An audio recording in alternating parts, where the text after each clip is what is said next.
Hello everyone, আশা করি সবাই ভালো আছেন। তো আজকে খুবই ইম্পর্ট্যান্ট একটা বিষয় দেখাবো। কারণ আমরা যখন আমাদের বার্থডে পার্টি, ম্যারেজ অ্যানিভার্সারি বা ম্যারেজ ডে, তো এখন তো ইমেইলের মাধ্যমে সবাইকে ইনভাইট করা হয়। এটা কিন্তু খুবই জনপ্রিয় হয়ে গেছে যে ইমেইলের মাধ্যমে সবাইকে খুব সহজেই আপনার খরচও লাগে না। তো এই জন্য আপনার খুব সহজেই ইমেইলের মাধ্যমে সবাইকে ইনভাইট করে। তো আপনি কি বারবার একটা ইমেল লিখবেন? আপনি 1000 মানুষকে ইনভাইট করবেন, তো আপনি কি 1000 বার আপনার ইমেলটা লিখবেন? সো এটা আপনি কখনোই করবেন না। সো এই জন্য আপনাকে একটা ইমেল টেমপ্লেট তৈরি করে রাখলে ওই একটা টেমপ্লেট দিয়েই আপনি সবাইকে ইনভাইট করতে পারবেন, সিম্পল কিছু মডিফাই করে। তো এই ইমেল টেমপ্লেটটা আপনি কিভাবে করবেন, জাস্ট আজকে এটা স্টেপ বাই স্টেপ দেখাবো। তো আপনার ইমেইল আইডি ওপেন করার পরে আপনি রাইট সাইডে দেখেন এখানে যে সেটিং আইকনস, এই আইকনসে যাবেন, তারপরে সি অল সেটিং এ যাবেন। এখানে দেখেন যে জেনারেল, লেভেলস, ইনবক্স, এখানে অনেকগুলো অপশন আছে। তো এখানে আপনি অ্যাডভান্সে যাবেন, অ্যাডভান্সে ক্লিক করবেন। এখান থেকে দেখেন এই যে টেমপ্লেটস, তো টেমপ্লেটসটা এখানে আছে আপনার ডিসেবল। তো ডিসেবল আমি এখানে দেখাই যে কম্পোজে যাই, আগে কম্পোজে দেখবেন এখানে আপনার এখানে যদি আমি অপশনটা দেখি, এখানে কিন্তু কোনো টেমপ্লেট এখানে নাই, দেখছেন, কারণ এটা ডিসেবল করা আছে। তো এটাকে আমরা এনাবেল করব, এনাবেল দিব। এনাবেল দেওয়ার পরে সেভ চেঞ্জেস দিব।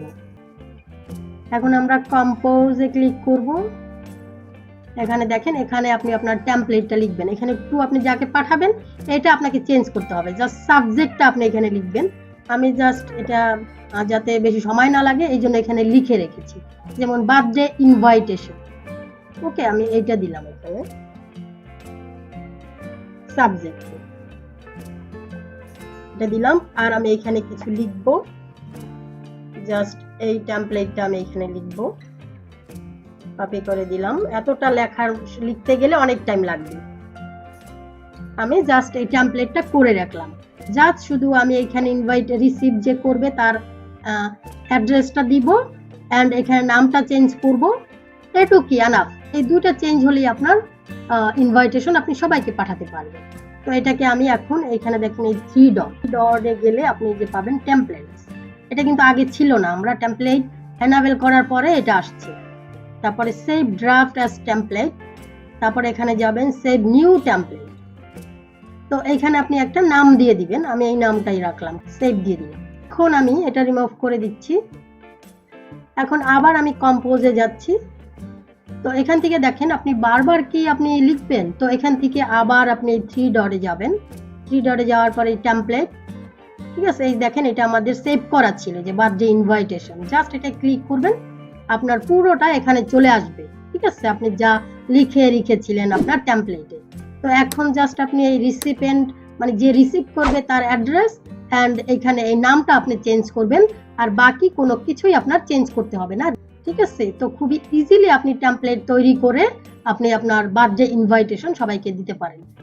এনি টেমপ্লেট আপনি তৈরি করতে পারেন। আপনার কোনো জবের জন্য, আপনার সিভির জন্য টেমপ্লেট তৈরি করে রাখতে পারেন।